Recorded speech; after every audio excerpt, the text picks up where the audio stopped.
Los últimos inviernos en Fort Worth, Dallas, han sido muy fríos. De hecho, el invierno del que les quiero hablar fue muy frío. Hubo una tormenta de nieve que fue literalmente la mayor que hemos visto en años en Dallas.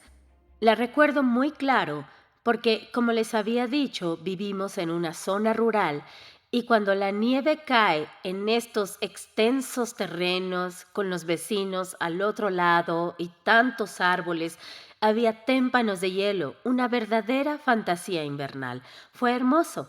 Y los niños que viven en Texas no tienen problemas con las madres en invierno porque queremos que salgan para tomarles fotos. Nos parecen tan lindos en la nieve, haciendo angelitos, porque no sabemos cuándo va a volver a pasar, ¿saben? Así que dejé salir a los niños. Querían salir y divertirse con toda esa blancura en el suelo. Estaban muy emocionados. Y en Dallas, Texas, no tenemos ropa invernal. Simplemente no es algo que haya en las casas. Entonces salen en sus jeans y regresan escurriendo y tiritando. Así que les quito la ropa, la pongo en la secadora, la caliento un poco, les doy chocolate y cuando ya está lista se las pongo de nuevo y los mando afuera otra vez. Y recuerdo una mañana en especial que hacía mucho frío en la casa. No había mucho que analizar, hacía frío afuera, hacía frío en la casa, nada extraño. Así que fui al termostato y le subí a todo. Nuestra casa es muy pequeña, así que pensé que en unos minutos estaría tibia como normalmente pasa. Y mientras tanto, como tenía tanto frío, dije, ¿sabes qué? Me voy a dar un rico y largo baño caliente. Me encanta hacer eso, me encantan los baños calientes. Así que subí la temperatura en la bañera tanto como pude. Mientras me preparaba para entrar, estaba muy emocionada. Tenía las manos y los pies muy fríos, no podía esperar para entrar.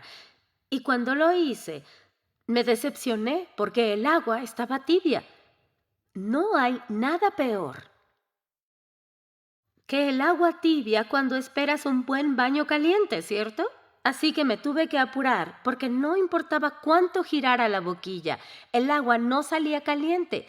Entonces estaba tibia, me bañé rápido, salí y pensé, no pasa nada, me voy a hacer una avena caliente, un té, eso me calentará, me ayudará mientras la casa termina de calentarse. Entonces fui a la cocina, preparé mis ingredientes, puse todo en la estufa, lista para empezar, y nuestra estufa es de gas, así que giré la manija para encender la flama. Cuando escuché el clic, clic, clic de la electricidad cuando está por encender, entonces vi que había solo una flama pequeñita, por unos segundos, y luego se apagó. Así que apagué la estufa y la prendí otra vez. Clic, clic, clic, sonó la electricidad, pero esta vez sin flama. Intenté una y otra vez, seguía oyendo el clic, clic, clic, pero no pasó nada. No prendió la flama. Entonces me quedé pensando y me di cuenta que nuestra pequeña casa, con su calefacción que usualmente actúa muy rápido, no se estaba calentando, así que empecé a juntar todas las piezas. No tenía agua caliente en la bañera, no podía encender fuego en la cocina y la casa no se calentaba. Y pensé, alguien tendrá que salir entre la nieve con este frío al tanque de gas a ver si por casualidad el medidor indica que nos hemos quedado sin gas. Y ese alguien era mi esposo. Le dije, amor, ¿me haces un favor? ¿Podrías tal vez ir afuera a ver qué pasa? Y eso hizo, es maravilloso. Fue hacia el tanque de gas y desde luego estaba vacío. Así que hubo que llamar a la compañía de gas tan pronto como pudimos para que nos trajeran gas y la casa pudiera funcionar. Pero se me ocurrió, mientras esperábamos, que teníamos electricidad en casa. Claro, podíamos prender las luces, se escuchaba el clic-clic en la estufa, pero no toda la electricidad del mundo funcionaría porque no teníamos gas para combinarla y hacer una flama. Así que había electricidad, pero no teníamos gas. Eso me recuerda lo que escribió Santiago. En Santiago capítulo 2 versículos 20 y 26 nos dice, la fe sin obras es muerta. La fe sin obras es muerta. Puedes tener toda la fe haciendo clic, clic, clic. Pero si no hay con qué unirla, si no hay trabajo de tu parte para conectarla, nunca verás resultado alguno. No verás los resultados de lo que la fe debe brindarte. En este pasaje, en Santiago capítulo 2, la palabra original para decir fe es la palabra que se deletrea P-I-S-T-I-S. Nada engañosa, suena como se escribe, pistis. Es como se pronuncia. Y quiero que lo sepan, porque esta palabra griega se usa en Santiago 2 para fe, pistis. Es la misma palabra que se usa en el libro de Efesios. En Efesios capítulo 6, Pablo nos da la siguiente pieza de la armadura que necesitamos usar para mantenernos firmes contra las artimañas del maligno. Nos dice en el versículo 16, sobre todo, tomad el escudo de la fe. La misma palabra original que vimos también en Santiago, el escudo de la fe, todas y cada una de las veces que la usamos en el Nuevo Testamento, que por cierto son más de 200 veces por todo el Nuevo Testamento, vemos la palabra original y la mayor parte de las veces se refiere a la acción de una persona, a la actividad involucrada en el sistema de creencias de un individuo. Cuando Pablo identifica esta siguiente pieza de la armadura, básicamente nos dice que le demos trabajo a la fe, que la fe tiene que tener algo que hacer. Hay que crear una sana equidad para la fe. La fe activa es un escudo para nosotros. Nos protege contra los dardos feroces, los feroces misiles, mejor dicho, jabalinas, yo creo, las feroces jabalinas que el enemigo lanza hacia nosotros y evitar que seamos quienes Dios quiere que seamos. Quiero que vean cómo ha cambiado el lenguaje desde las primeras piezas de la armadura hasta estas últimas, estas tres que vamos a ver juntas. Claro que siempre hay una, la oración, que es la más importante. Ha estado presente durante todo el estudio y lo seguirá estando. Bien recordarán que el tiempo que se usaba en las primeras tres, en la lengua original, era más como haberse puesto, haberse ceñido con. Es un lenguaje completamente distinto al lenguaje que se usa en las siguientes tres. Ahora es más activo, más orientado a la acción. Ya no dice haberse ceñido, haberse puesto. Ahora dice levanten el escudo de la fe. Dice tomad el yelmo de la salvación y la espada del Espíritu, que es la palabra de Dios. Repentinamente cambia el lenguaje y ahora dice, si quieres protegerte de los feroces dardos del enemigo, las que lanza hacia ti y hacia mí para impedirnos avanzar con éxito, dice, tienes que hacer algo con la fe que dices tener. La fe revela confianza en Dios. La fe es lo que dices, creer, pero en acción. La fe es cuando tú actúas, como si Dios te está diciendo la verdad. Tu voluntad para actuar, mi voluntad para actuar en conjunto con la palabra de Dios. La fe dice poco acerca de nosotros y mucho acerca de lo que realmente creemos acerca de Dios. Porque si realmente creemos en su fe, como decimos, si realmente creemos que es confiable, como decimos, entonces elijamos o no andar en la fe como nos pide, como dice su palabra. Ese es el factor determinante de si en verdad creemos o no que nuestro Dios es fiel. Así que si vivimos o no, tú y yo, una vida de fe, habla mucho acerca de lo que realmente creemos que nuestro Dios puede hacer en nombre nuestro. Pero nunca veremos los beneficios de nuestra fe y nuestra relación con Dios a menos que estemos dispuestos a unir nuestra fe con nuestras acciones. Es como la silla en la que están sentados en la sala o frente a la pantalla sentados en el sofá o alguna silla de algún tipo. Como cuando entraron a la habitación y la silla estaba ahí. Podrías haber dicho hasta el cansancio que la silla podía soportar tu peso, según lo estable que te parecía. Podrías decir que la silla aguantaba tu peso. Pero la prueba de fuego es si te vas a sentar o no en esa silla y dejarla que te cargue en verdad. Si crees o no que la silla te aguanta, eso habrá que verlo.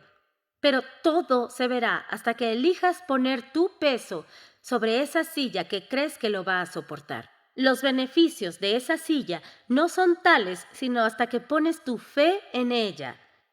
Es como una amistad que puedas tener. Yo tengo amigas en esta sala hoy y en la amistad se puede decir que se cree que cierto amigo es confiable o que es leal. En serio, creo que podemos tener una relación honesta, abierta, vulnerable unas con otras. Podemos creerlo, pero a menos que estés dispuesta a ser vulnerable ante esa persona, a menos que quieras ser auténtica con ella, nunca podrás recibir los beneficios que esa amistad puede darte.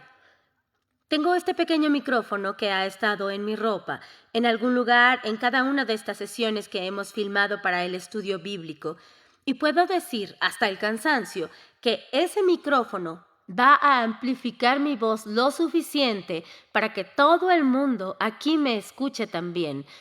Puedo repetirlo hasta cansarme, pero si llega aquí con mi Biblia, con mis notas, y me para aquí sin decir una palabra, entonces los beneficios del micrófono no nos servirán de nada. Nunca podríamos experimentar lo que un micrófono puede hacer. Pero el solo hecho de que hable indica que realmente quiero que el micrófono pueda hacer lo que se supone que haga. Cuando dices que tienes fe y actúas en conjunto con ella, es decir, que sales hacia el agua cuando Dios te llama, sales sobre el agua, eso dice poco acerca de ti y mucho acerca de lo que realmente crees que es verdad acerca de Dios. Si crees que Él es fiel, entonces saldrás del agua cuando Él diga ven. Porque tú crees que si tus ojos están sobre Él, Él puede cargarte sin importar la fuerza del viento o el agua. Y déjenme decirles, por si acaso la han pasado mal el último año, o 5 o 10 años en su vida, y han dudado, aunque sea un poco, de la fe de Dios.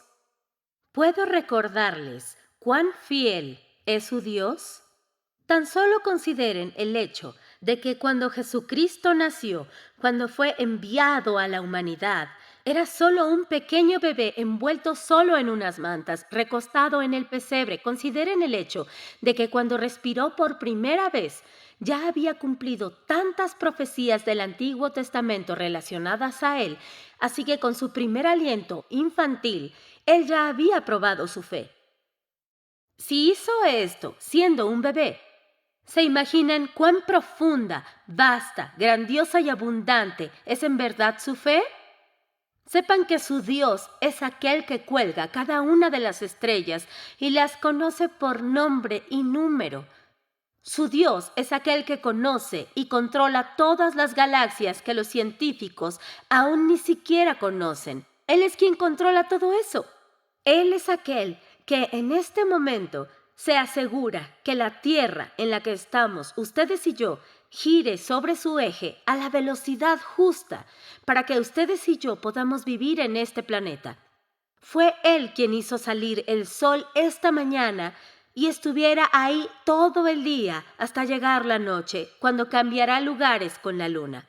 Él es quien controla todo cuanto hay en el universo, y si puede controlar todo eso, significa que tiene tu mundo y el mío en la palma de su mano también. Porque Dios es fiel. Y porque Dios es fiel, tú y yo podemos tener una fe activa. En las Escrituras hay más de 8,000 promesas para los creyentes en Jesucristo. Es decir, son 8,000 oportunidades para que tú y yo veamos a Dios en nuestro día a día. 8,000 veces tenemos la oportunidad. Pero casi todo el tiempo, esas promesas no son puestas en nuestras manos, están a nuestro alcance. Es decir, que hay que tener la voluntad de hacer nuestra parte activa para poder alcanzar todas las promesas y experimentarlas en nuestro día a día. Nos quedaremos cortos si no confiamos lo suficiente en Dios para creer que para lo que nos llamó a hacer, Él nos capacitará para hacerlo. Pablo dice que si quieres un escudo que bloquee las artimañas del enemigo en tu vida, tendrás que poner un acto de vida en práctica en tu día a día, en tu relación con Dios, y te verás protegido una y otra vez con los dardos feroces del enemigo. En el siglo I, el ejército romano era el más avanzado de los ejércitos del mundo antiguo. Ningún otro ejército podía contra las detalladamente diseñadas armaduras de los soldados romanos. Con esos zapatos de los que ya hablamos, con esas protuberancias en la planta que se enterraban en el suelo, con esa coraza fortificada que protegía su cuerpo, con ese cinturón que protegía su parte media y los fajaba, la detalladamente diseñada y bien ensayada formación que practicaban una y otra vez para obtener una línea impenetrable, que era una verdadera fortaleza que el enemigo no podía penetrar. Todo eso los hacía una fuerza destacable para luchar. No había en el mundo antiguo otro ejército como ellos. Pero con todas estas particularidades acerca de ellos, algo que destacaba era su escudo. Eran unos escudos de unos 2 pies de ancho y unos 4 de largo, con la forma de una puerta. Eran placas de madera selladas unas con otras. Las placas de madera eran cubiertas de lienzo, el lienzo de cuero, y justo al centro del escudo había una pieza de hierro, como un corazón de hierro que lo fortificaba. También tenían hierro en las orillas y los extremos del escudo, para poder detener cualquier movimiento de espada que llegara a él de parte del enemigo. Eran tan grandes, según los estudiosos, que cuando un soldado se agachaba, su cuerpo completo podía esconderse tras este escudo que llevaba. Cuando los soldados del ejército romano avanzaban hacia el enemigo, llevaban sus escudos frente a ellos al avanzar.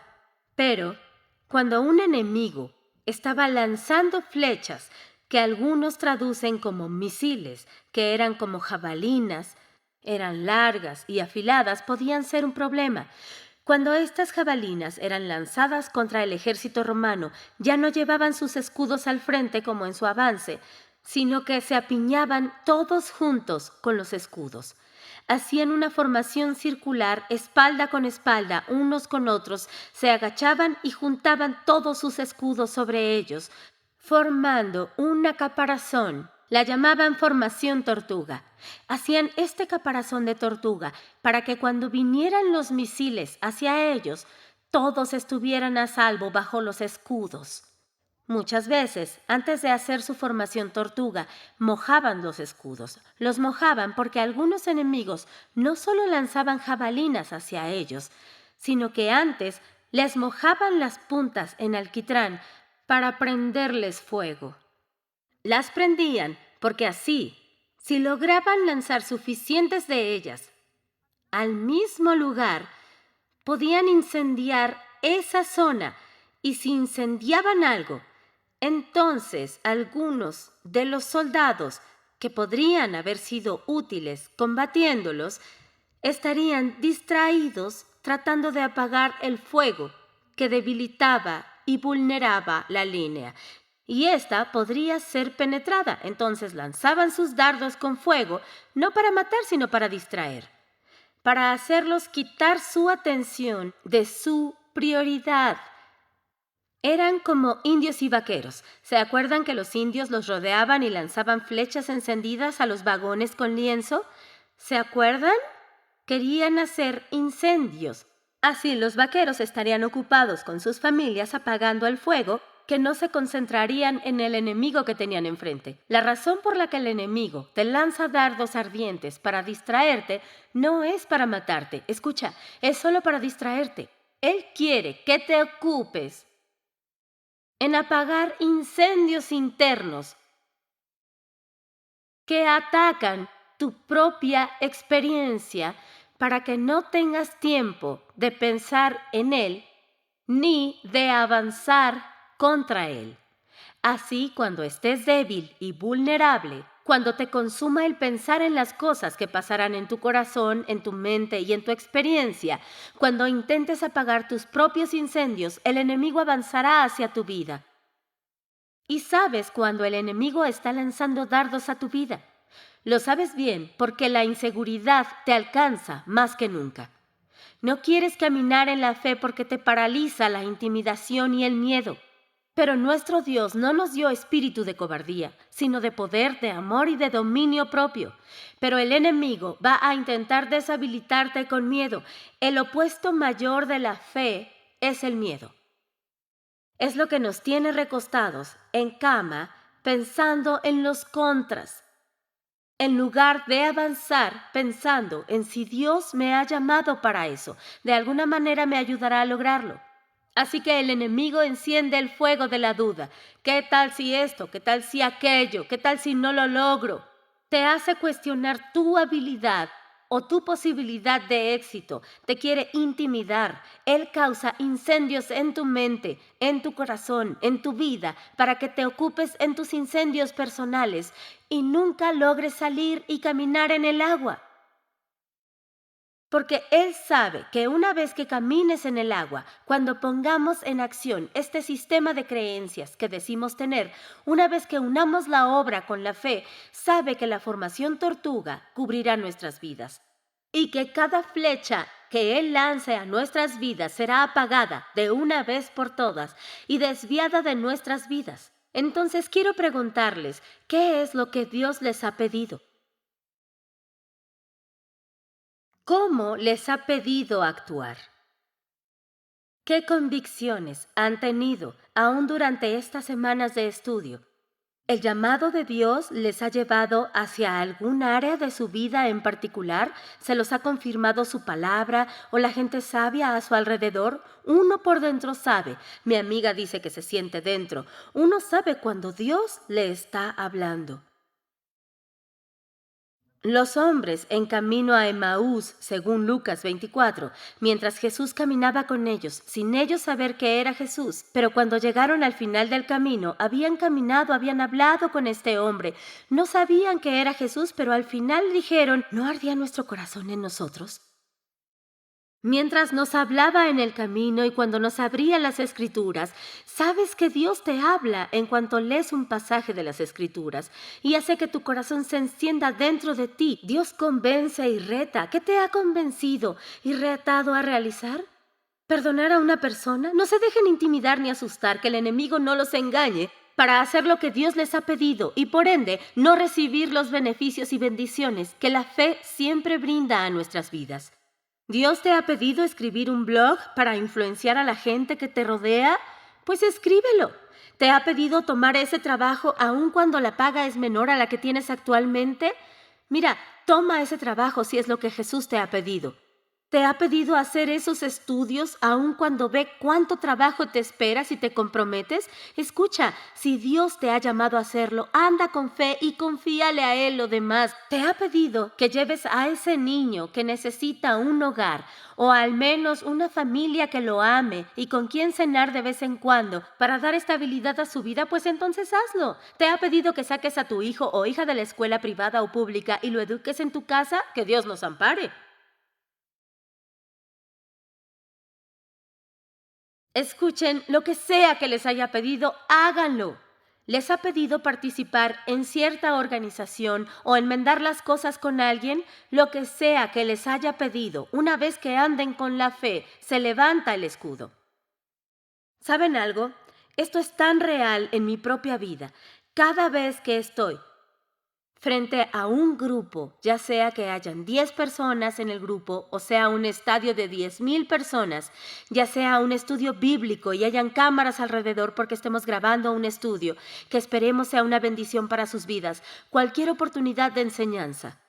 Cada una de las veces que estoy en posición de decidir si me dejo inhabilitar por la inseguridad de lo que tengo para compartir, no importa.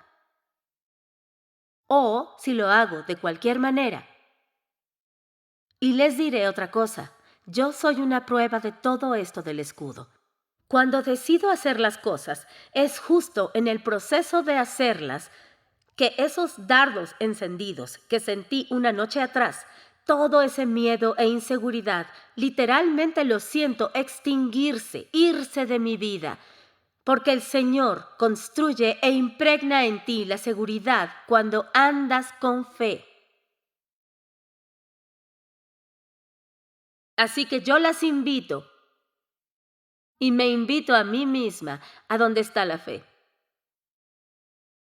Yo creo que la fe estaba donde Abraham, cuando él quiso ir a la tierra cuyo nombre no conocía, no sabía dónde estaba, ni siquiera conocía aún a ese Dios que le pedía lo siguiera. La fe es cuando Esther quiso pelear por su gente, cuando su vida misma estaba en juego. La fe estaba ahí cuando Jonás se fue a Nínive y era difícil creer que el reavivamiento pudiera venir de una sola persona.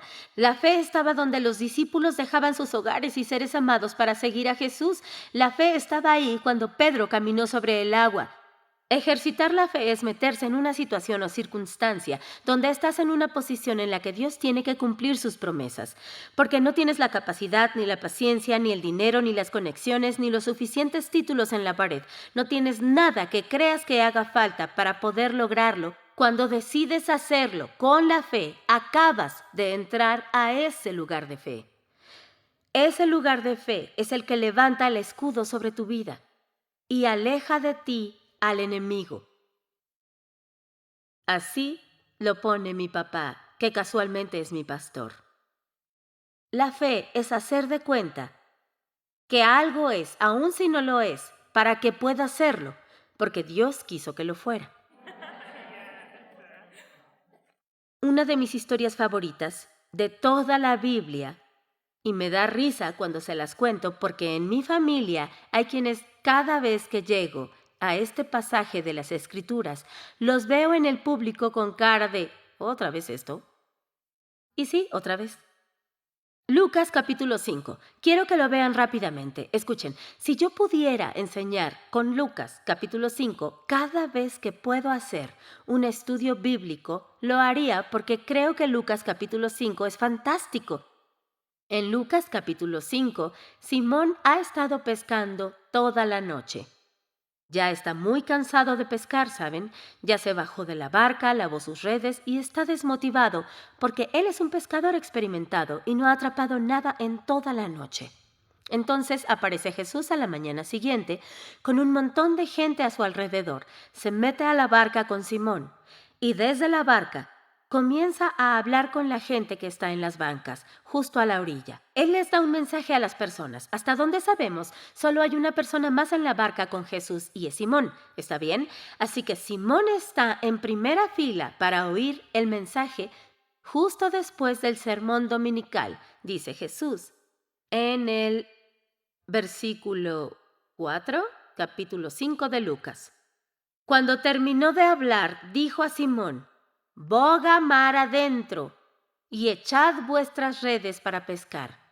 Esta es la palabra de nuestro Señor. Él nos dejará oír el mensaje, pero justo después nos dirá que vayamos a aguas profundas. A ver si lo dicho el domingo será llevado a tus lunes, martes, miércoles, jueves, viernes y sábados. Entonces nos llama a aguas profundas. Pero hay un problema con las instrucciones de Jesús. Para muchos de nosotros, la manera de reconocer la guía de Dios es que cuando la sentimos nos hace decir, ¿qué? ¿Y saben por qué? Isaías 55:8, porque mis pensamientos, ni vuestros caminos, mis caminos, dijo Jehová. Y lo que escucha Simón decir a Jesús no tiene sentido como pescador experimentado. Simón sabía que se pesca de noche, no de día. Y según los estudiosos, Jesús terminó de hablar para el mediodía con el sol en medio del cielo. No es la hora a la que atrapaban peces en el mar de Galilea. Y había otro problema con las instrucciones de Jesús porque como pescador, Simón sabía que se pescaba en aguas bajas y Jesús le pedía que fuera a aguas profundas. Eran instrucciones irracionales, no tenían sentido, iban en contra de la experiencia de Simón. Simón tuvo que tomar una decisión y eso es la fe. Haré lo que se me pide que haga, aun cuando va contra lo que mi mente piensa, mis sentimientos dicen y lo que a mí me parece lo más racional para resolver el problema que tenemos. Y ahí nos muestra Simón lo que es la fe. Él responde en el versículo 5 diciendo, respondiendo Simón le dijo, Maestro, toda la noche hemos estado trabajando y nada hemos pescado, mas en tu palabra echaré la red. Yo tengo el hábito de racionalizar por obediencia. Examino las cosas demasiado, trato de descifrar y conectar cada punto. La fe Es cuando los puntos no conectan. Y aún así decimos, pero como tú lo mandas, lo haré de cualquier forma. ¿Saben? Cuando Simón fue a aguas profundas y lanzó la red, que por cierto, es interesante que le haya pedido lanzar la red cuando pudo simplemente haber dicho, peces, salten al bote. Y todos los peces habrían comenzado a saltar, ¿cierto? Pero no lo hizo. Dijo, Simón, trabaja, lanza tu red. Porque Jesús nos permite trabajar con Él en la experiencia de los milagros que quiere brindarnos. Así que nos pide a todos lanzar nuestra red. De eso se trata esta semana de estudio. Se trata de llamar a tu mente lo que el Espíritu Santo te ha convencido y retado a hacer, de cómo te ha pedido caminar sobre el agua. Entonces, esta semana te invitaremos a trabajar con la fe, a lanzar tu red. Y cuando lo hagas, nos dicen las Escrituras que había tantos peces en esas redes que Simón no podía ni sostenerlas. Las mismas aguas, nada fructíferas, una noche antes, de repente estaban repletas de peces. Parecía que los peces quisieran terminar en la barca. Habían tantos peces, según el versículo 7, que tuvo que hacer señas a sus compañeros de otras barcas a ayudar y vinieron. Escuchen esto, ambas barcas estaban tan llenas que se empezaron a hundir. ¿Cuántos peces tendrían? Y ocurrió esto por una persona que contaba con fe. ¿Saben por qué hizo señas a sus compañeros? No lo sé, porque las Escrituras no lo dicen. Pero de haber sido yo, les habría gritado así. Amigos, vengan aquí, no lo van a creer, miren esto. Pero no fue lo que hizo Pedro, es decir, lo que hizo Simón, les hizo señas. Supongo que se quedó sin habla al ver el milagro que tenía enfrente. Seguro no pudo ni encontrar las palabras. ¿Cuándo fue la última vez que Dios te dejó sin palabras? Yo creo que la razón por la que ustedes y yo realizamos este estudio semanal es porque Él nos está preparando.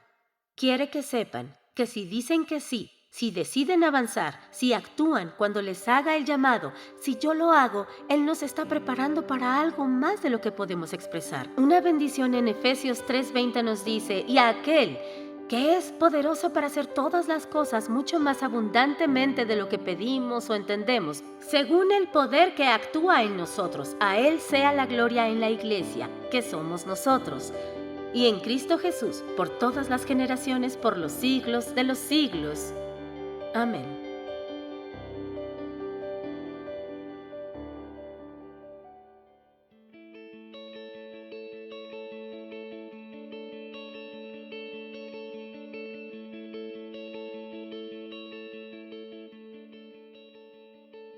Hemos estado aquí hablando sobre esto de la fe.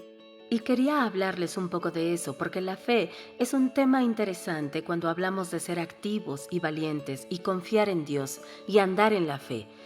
Pero quiero decirles que cuando sientan que el Espíritu de Dios les pide que hagan algo con fe, siempre han de confirmar lo que sienten y escuchan en la palabra de Dios.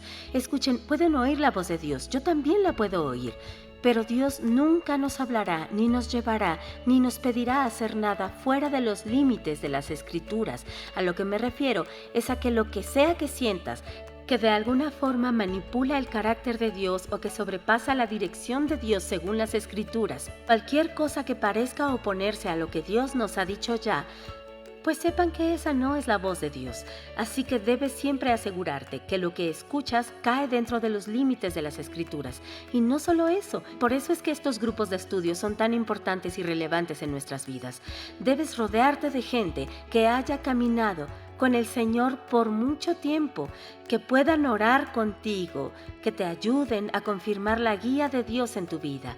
Solo como para confirmar que lo que sientes que Dios te pide, lo pida a Él en verdad. Y escuchen, entre mayor sea el paso en la fe que vayan a dar, mayor será la confirmación necesaria para dar ese paso. Y si piensan como yo, seguro han tenido miedo de que la opción más difícil, la más complicada o la que menos quieren sea tal vez la que Dios les esté pidiendo tomar. Pues ese no siempre es el caso. De nuevo, toma lo que sientes a la palabra de Dios antes de actuar con fe. Miren, puede sonar fuerte, pero pongan atención, la fe no es imprudencia. Puede que a veces lo parezca ante el resto del mundo, pero no lo es en el sentido de que cuando sabes que Dios te ha hablado, que te ha llamado, sabes que puedes confiar en que te llevará a través de lo que se ponga en tu camino. Que tengan una buena semana de estudio. Disfrútenla. Hasta la próxima.